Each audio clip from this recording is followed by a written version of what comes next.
Hey guys, this is Preeti. Welcome back to my channel. दोस्तों आज हम बात करने वाले हैं एक 2022 released Hollywood horror movie Jack in the box awakening के बारे में। गाइस ये फिल्म 2019 में release Jack in the box की प्रीक्वल है, यानी कि फर्स्ट पार्ट। मगर दोनों फिल्म्स की स्टोरीज बिल्कुल ही कनेक्टेड नहीं है, तो आपको समझने में कोई प्रॉब्लम नहीं होगी। ये कहानी स्टार्ट होती है एक ह्यूज विक्टोरियन मैंशन से, दी रोजवुड मैनर, जहाँ एक आइजैक नाम का बंदा घर के ओनर ओल्गा से मिलने आया था। हमें पता चलता है ओल्गा एक बहुत ही रिच वुमन है, एंटीक चीजें कलेक्ट करना उसका हॉबी है, मगर बेचारी बहुत बीमार रहती है, कंप्लीटली बेड रिडन है, वो हिल तक नहीं पाती। आइजैक को उसने एक विंटेज टॉय ढूंढने के लिए कहा था, the oldest Jack in the box, the original. आज वो वहीं लेकर आया है। र्यूमर है ये बॉक्स कर्स्ड है, इसे लेकर बहुत सारे घोस्ट स्टोरी सुनने मिलती है। इवन ये बॉक्स से एक मर्डर केस भी रिलेटेड है। इसे ढूंढना उतना आसान नहीं था, तो ओल्गा को अच्छी खासी कीमत चुकानी पड़ती है इसके बदले। पैसा लेकर आइजैक निकल ही रहा था कि ओल्गा के बेटे एडगर से उसकी एक छोटी सी बात को लेकर बहस हो जाती है। ओल्गा ज्यादा कुछ नहीं कहती, सिर्फ इतना कहती है कि उसे उसकी सजा जरूर मिलेगी। बात वहीं पर खत्म हो जाती है। एडगर और आइजैक निकल जाते हैं अपने अपने रास्ते, और कमरा खाली होते ही हम ओल्गा को एक अजीब काम करते हुए देखते हैं। उस बॉक्स के साइड पर कुछ नंबर्स लिखे थे और माथे पर कुछ बटन्स थे जिस पर जैक बना था। ओल्गा उन्हें घुमाकर लाइव बना देती है और फिर बॉक्स के हैंडल को जोर जोर से घुमाने लगती है। कुछ ही देर में उस बॉक्स का ढक्कन खुल जाता है और अंदर से जैक बाहर निकल आता है। लेकिन ये सिर्फ एक पुतला था। ओल्गा तो किसी और को ढूंढ रही थी, शैतान को, जो इस पुतले के पीछे छुपा था। हमें सिर्फ उसके डिमोनिक हाथ नजर आते हैं और उसे देखते ही ओल्गा रिलैक्स्ड होकर सो जाती है, जैसे उसे इसी का इंतजार था।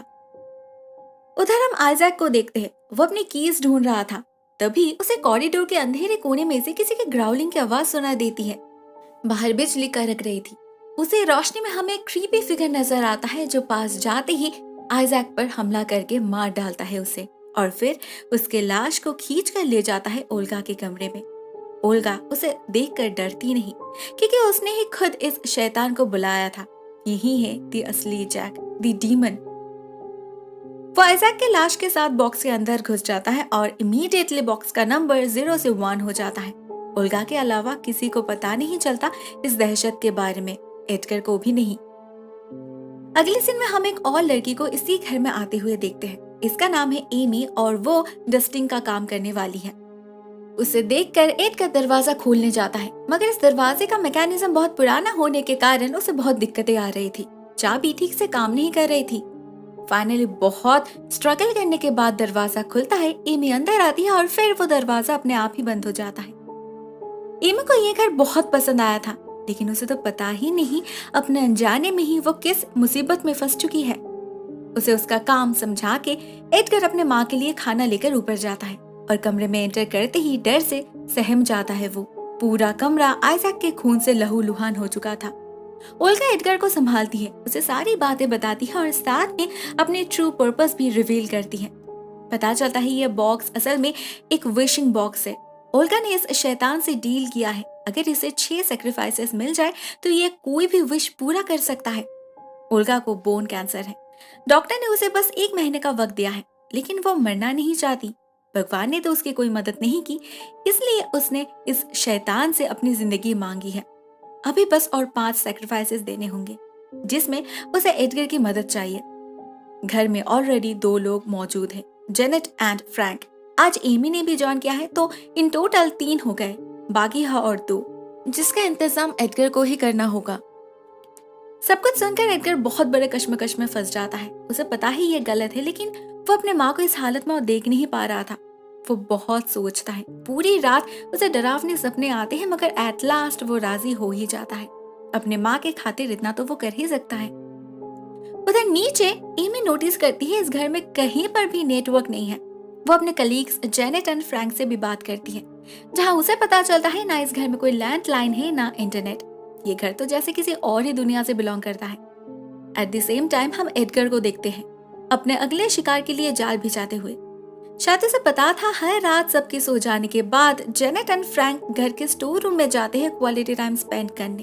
वो इसी मौके का फायदा उठाता है और उस बॉक्स को स्टोर रूम में रख कर आता है। इसके कुछ देर बाद जब वो दोनों जाते हैं तो जेनेट को न जाने क्यों बहुत अजीब सा लग रहा था, जैसे कोई उन्हें देख रहा हो। वो अपने कमरे में चली जाती है और अकेला रह जाता है फ्रैंक। ठीक तभी उस बॉक्स का हैंडल अपने आप ही घूमने लगता है और एक बहुत ही क्रीपी सी धुन बजने लगती है। फ्रैंक चेक करने जाता है तो इधर एडगर उसके पीछे रूम का दरवाजा लॉक कर देता है। डर से फ्रैंक की हालत खराब हो चुकी थी। वो बहुत कोशिश करता है लेकिन दरवाजा नहीं खोल पाता। कमरे की लाइट्स फ्लिकर करने लगती है और अंधेरे से निकलकर जैक उस पर हमला कर देता है। अपने नाखून घुसा देता है उसके पीठ में और फिर उसे खींचकर ले जाता है बॉक्स के अंदर। एडगर बाहर से सब कुछ देख रहा था। आइजैक के चीखों से तो उसकी रूह कांप रही थी। उसे सहन नहीं हो रहा था ये सब। वो भागता है अपने माँ के पास ये बताने कि उससे और ये सब नहीं होगा, मगर कमरे में घुसते ही उसकी सोच बदल जाती है। ओल्गा अपने आप चल पा रही थी, वो रिकवर कर रही थी, मतलब ये बॉक्स अपना काम कर रहा था सच में ही। इस पॉइंट पे एडगर हार नहीं मान सकता, लेकिन उसे अपनी बातें भी किसी से शेयर करनी है, तो वो जा पहुंचता है अपने गर्लफ्रेंड स्टेसी के पास। डिटेल्स में सारी बातें बताता है उसे, मगर स्टेसी उस पर यकीन नहीं करती, उल्टा उसे किसी साइकियाट्रिस्ट के पास जाने की सजेशन देती है। एडगर भी निकल ही रहा था कि उसकी नजर पड़ती है स्टेसी के फोन की तरफ। वहां एक नंबर से उसे कई सारे मैसेजेस आए हुए थे, मगर सबके सब डिलीटेड थे।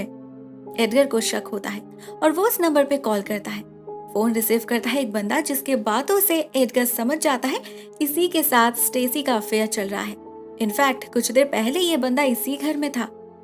वो किसी से कुछ नहीं कहता, चुपचाप घर लौट जाता है और फिर फ्रैंक के मौत को कवर अप करने के लिए एक चिट्ठी लिखता है जेनेट के नाम। इसमें लिखा था कि फ्रैंक घर वापस जा चुका है। पूरे दिन के स्ट्रेस के कारण एडगर बहुत ही ज्यादा टायर्ड फील कर रहा था, तो वो सो जाता है। उसे पता नहीं चलता वो शैतान उसके आसपास ही मंडरा रहा है अपने शिकार की खोज में। तो क्या उसका अगला शिकार एडगर होने वाला है? नहीं, फॉर्चुनेटली सही समय उसका होश लौट आता है और वो शैतान कहीं गायब हो जाता है। नेक्स्ट मॉर्निंग एमी के साथ एक बहुत ही अजीब हादसा होता है। क्लीनिंग करते वक्त उसे वो बॉक्स दिखता है टेबल के ऊपर, जिससे वो पुतला निकला हुआ था। एमी नोटिस करती है वो पुतला अपने आप ही गर्दन हिला रहा था, जैसे उसे ही देख रहा हो। एमी बहुत ज्यादा डर गई थी, मगर पता चलता है ये जेनेट का काम है। वो टेबल के पीछे छुपकर उस पुतले को हिला रही थी। उसे शायद पता नहीं था ये बॉक्स कितना ज्यादा खतरनाक है।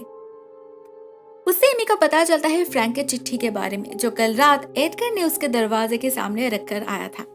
जेनेट नाराज थी उससे, बिट्रेड फील कर रही थी, ये जाने बिना ही कि बेचारे के साथ असल में क्या हुआ है। उधर हम माँ और बेटी की बातचीत सुनते हैं। एडगर को जानना था ओल्गा को इस बॉक्स के बारे में कैसे पता चला। ओल्गा कहती है बहुत साल पहले एक डिटन नाम का क्लाउन हुआ करता था, जिसे अपने दिमाग में किसी और की आवाज सुनाई देती थी हमेशा, जो उसे अपने ही परिवार का खून करने के लिए कहती थी। असल में वो बचपन से केस्टामारा नाम के डीमन से पोजेस्ड था। इसे द डीमन ऑफ टॉर्मेंट कहा जाता है। इस दुनिया में एंट्री लेने के लिए उसे डिटेर का शरीर चाहिए था। हर दिन थोड़ा थोड़ा करके वो उस पर कब्जा कर रहा था। जब डिटेर को यह बात समझ आई तो वो एक डेमोनोलॉजिस्ट के पास गया, लेकिन तब तक बहुत लेट हो चुका था। डिटेर को एक्सरसाइज करना इम्पॉसिबल था। अभी बस एक ही उपाय है, डिटेर को अपनी सेक्रीफाइस देनी होगी।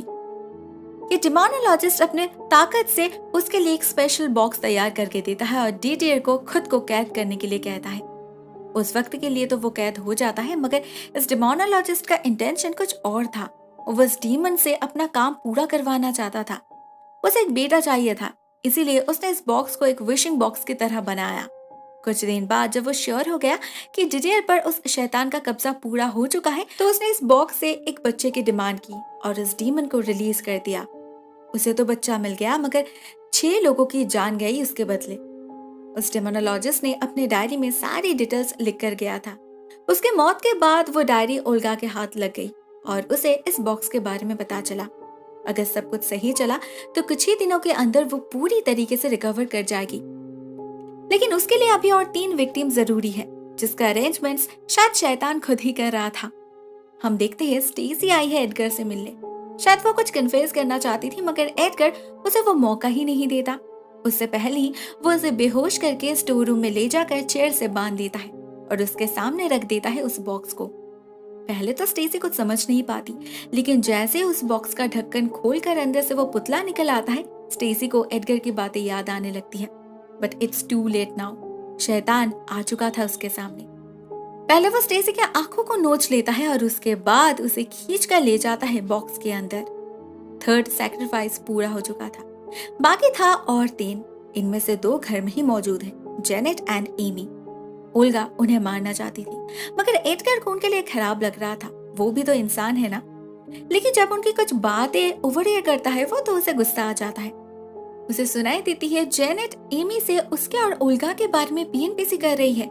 यहाँ हमें पता चलता है एडगर के पिता एक शराबी थे। हर रात ड्रंक हालत में घर लौटकर अपने पत्नी और बेटे को बहुत मारते थे वो। एक दिन एडगर और सहन नहीं कर पाया।